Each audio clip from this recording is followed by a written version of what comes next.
प्यारे बच्चों, हम लोग आज डिटर्मिनेंट्स के बारे में पढ़ेंगे। इसके पहले हमने मैट्रिक्स की वीडियो आप लोगों के सामने रखा था।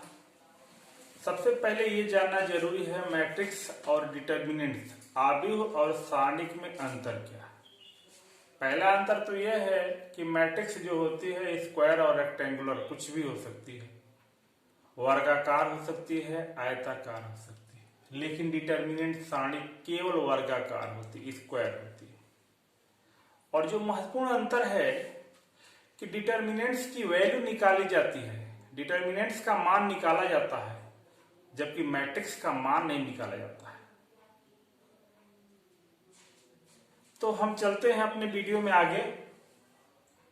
डिटर्मिनेंट्स में सबसे पहले ये तो मॉडल्स टाइप की लिखते हैं, इसके बीच जो लिख दिया जाता है 1 2 5 3 4 6 8 9 5। देखें यहाँ 3 ठो क्षैतिज पंक्तियां हैं, हॉरिजॉन्टल रो है, और 3 ठो वर्टिकल कॉलम है।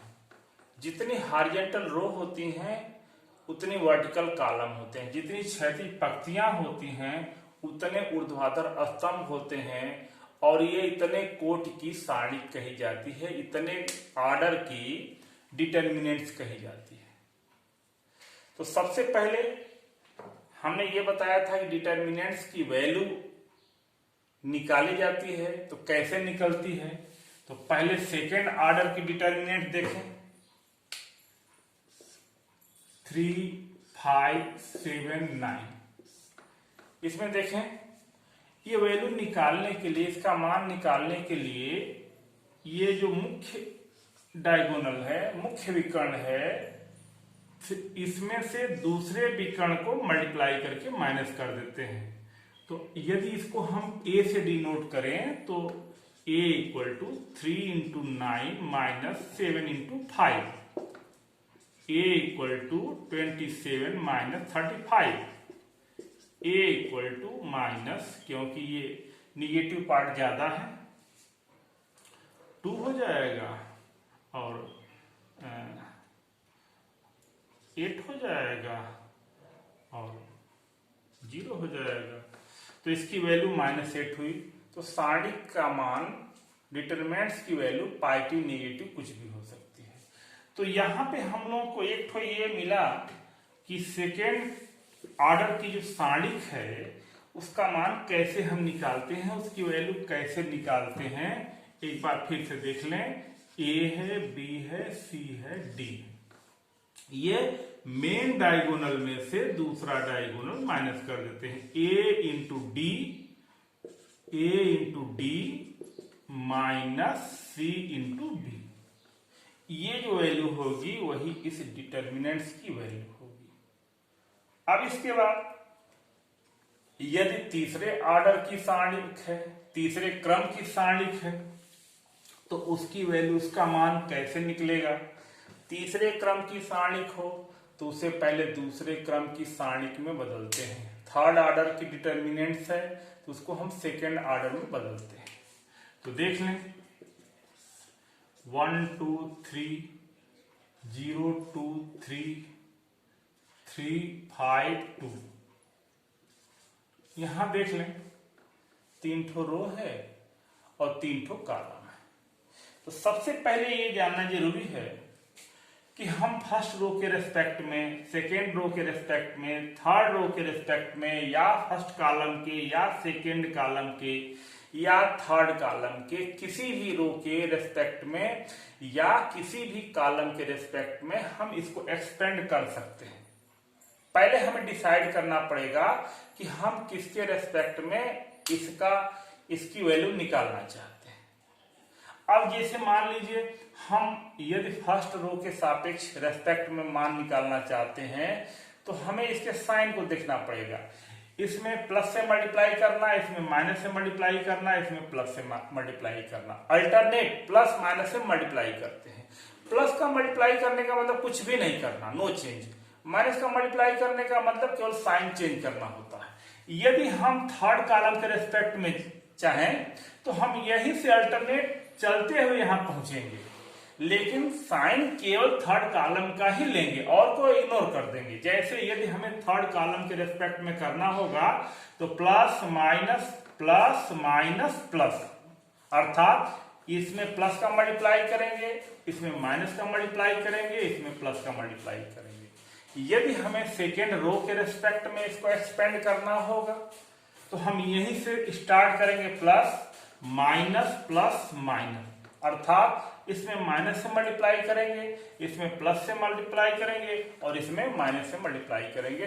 प्लस से मल्टीप्लाई करने का मतलब कुछ भी नहीं करना है, केवल माइनस से मल्टीप्लाई करने का मतलब होता है साइन चेंज करना। तो देखिए हम फर्स्ट रो के रेस्पेक्ट में इसका एक्सपेंशन कर रहे हैं, तो जब ये 1 ले लेंगे तो ये छूट जाएगा, इससे रिलेटेड रो छूट जाएगी और इससे रिलेटेड कॉलम छूट जाएगा। तो ये हो जाएगा 2 3 5 2। इसके बाद देखिए इसका साइन जो होता है, इसका पॉजिटिव होता है, इसका निगेटिव होता है, तो -0 ले लेंगे। तो ये इससे रिलेटेड रो छूट जाएगी, इससे रिलेटेड कॉलम छूट जाएगा। ये हो जाएगा 2 हो जाएगा, 3 हो जाएगा, 5 हो जाएगा, 2 हो जाएगा। अब यहां देखें, आप फिर 3 वाला ले लेंगे, ये लेंगे तो इससे रिलेटेड रो छूट जाएगी, इससे रिलेटेड कॉलम छूट जाएगा। तो ये हो जाएगा 2 3 2 और 3। अब देखिए वैल्यू निकालना होगा इसका, 1 इंटू 4 माइनस 15 माइनस ये तो सब टोटल 0 हो जाएगा, प्लस 3 इंटू 6 माइनस 6। अब यहां देखें 15 में से 4 निकलेगा तो -11 हो जाएगा, ये प्लस 0 हो जाएगा, ये वैल्यू हो जाएगी -11। तो ये थर्ड ऑर्डर की जो डिटर्मिनेंट्स है इसका एक्सपेंशन हो गया। फिर से एक बार बता दे रहा हूं, इसका एक्सपेंशन हम चाहे फर्स्ट रो के रेस्पेक्ट में करें, सेकेंड रो के रेस्पेक्ट में करें, थर्ड रो के रेस्पेक्ट में करें, फर्स्ट कॉलम के, सेकेंड कॉलम के, थर्ड कॉलम के, हम जिसके रेस्पेक्ट में चाहे कर सकते हैं। हर केस में हर बार वैल्यू समान आएगी। अब देखें उपसारणिक और सहगुणनखंड। उपसारणिक जिसको इंग्लिश में माइनस भी बोलते हैं, माइनर्स।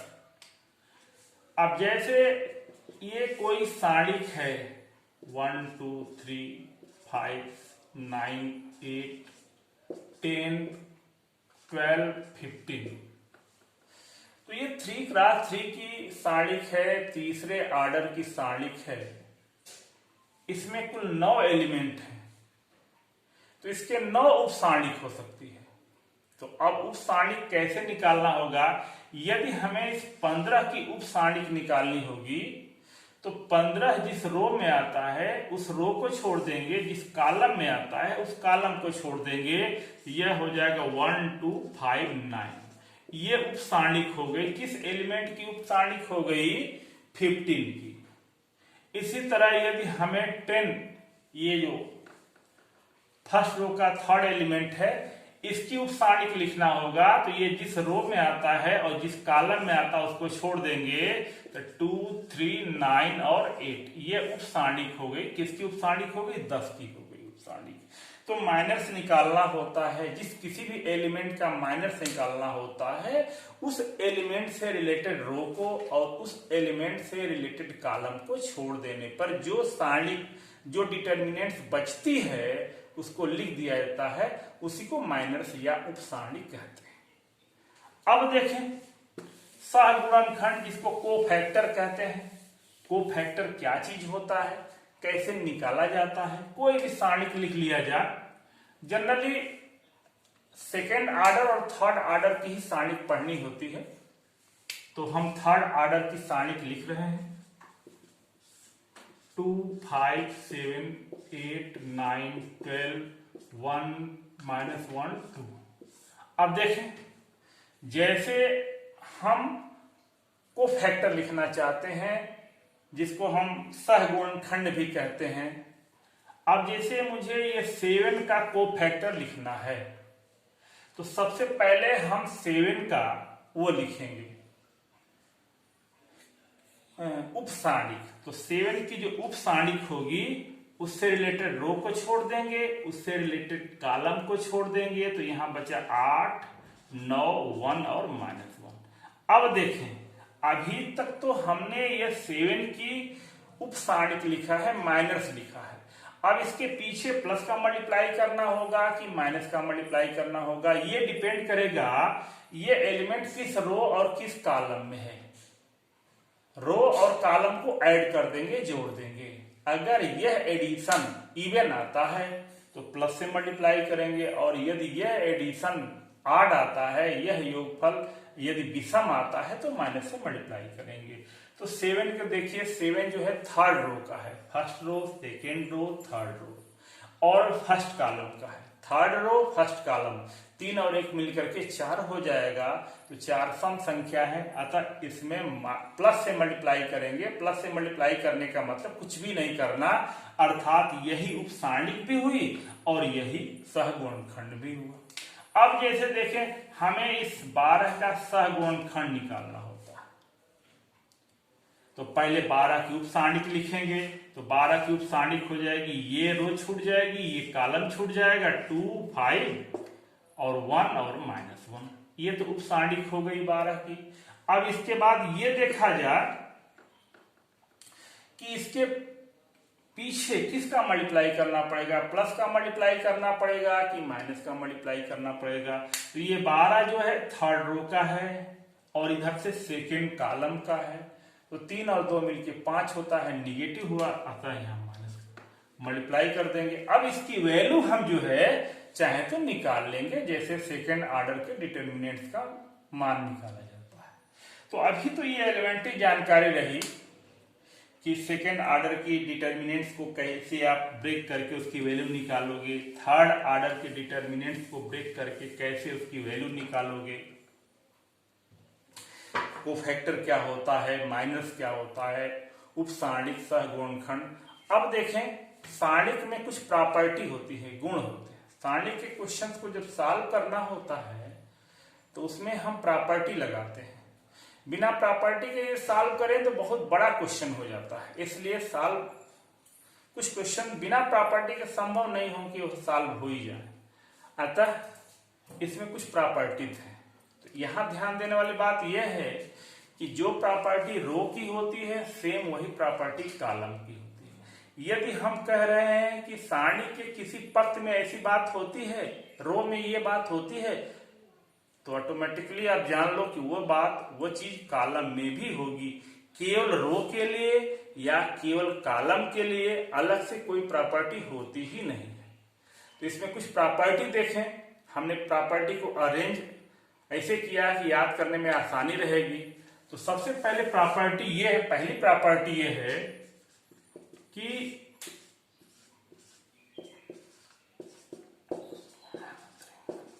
सारणी के किसी पंक्ति या स्तंभ का प्रत्येक अवयव शून्य हो तो सारणी का मान शून्य होता है।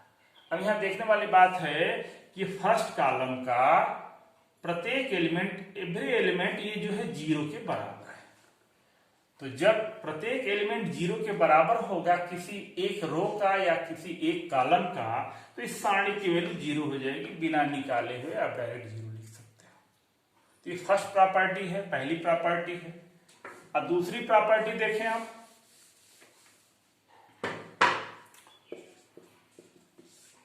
वन टू फाइव 1 2 5 3 8 9, सारणी की कोई दो पंक्ति या कोई दो स्तंभ यदि आपस में समान है,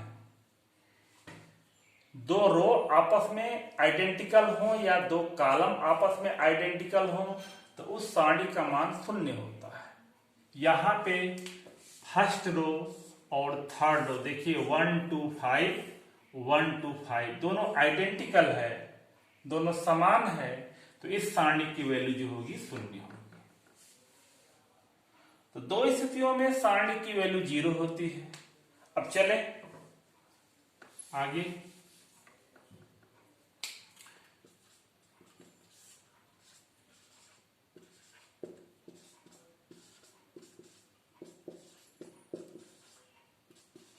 हमने एक सारणी लिखी है। थर्ड वाली प्रॉपर्टी यह है कि यदि रो को कॉलम में चेंज कर दें या कॉलम को रो में चेंज कर दें तो सारणी के मान पर, इसकी वैल्यू पर कोई प्रभाव नहीं पड़ता है, वैल्यू सेम रहती है। लेकिन यहाँ पे फर्स्ट रो जो होगी वह फर्स्ट कॉलम में ही चेंज होगा, सेकेंड रो सेकेंड कॉलम में, थर्ड रो थर्ड कॉलम में। जैसे ये फर्स्ट रो है, हमने ये 2 7 15 इसको फर्स्ट कॉलम बना दिया। सेकेंड रो है 3 9 18 इसको सेकेंड कॉलम बना दिया। ये थर्ड रो है 5 10 19। तो जो वैल्यू ऊपर वाले सारणी की होगी वही वैल्यू नीचे वाली सारणी की वैल्यू होगी, दोनों सेम होगी, इसमें कोई भी अंतर नहीं होगा। अब आगे ये है कि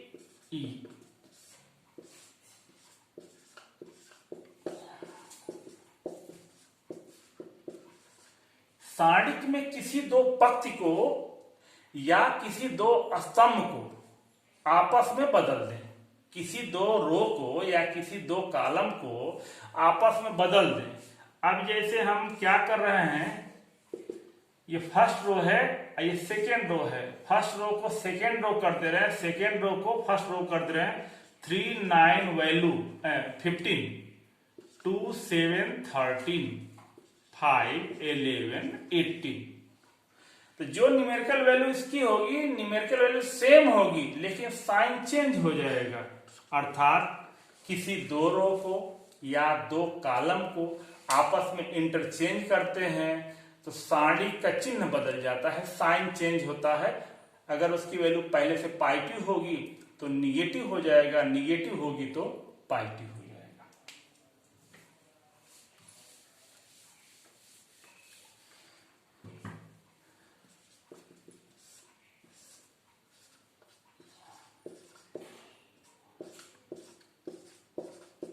अब देखिए आगे की प्रॉपर्टी यह है, किसी सारणी में यदि किसी स्केलर क्वांटिटी का मल्टीप्लाई करते हैं, किसी अदिश राशि का गुणा करते हैं, हम लैम्डा इंटू ए निकालना चाहते हैं, तो इस स्केलर क्वांटिटी का मल्टीप्लाई किसी एक रो में या किसी एक कॉलम में कर सकते हैं, जिसमें हम चाहें कर सकते हैं। हमने कर दिया 2 लैम्डा लैम्डा 3 लैम्डा 3 2 5 5 0 7। हम इस लैम्डा का मल्टीप्लाई किसी भी रो में कर सकते हैं, किसी भी कॉलम में कर सकते हैं। अब एक प्रॉपर्टी देखिए,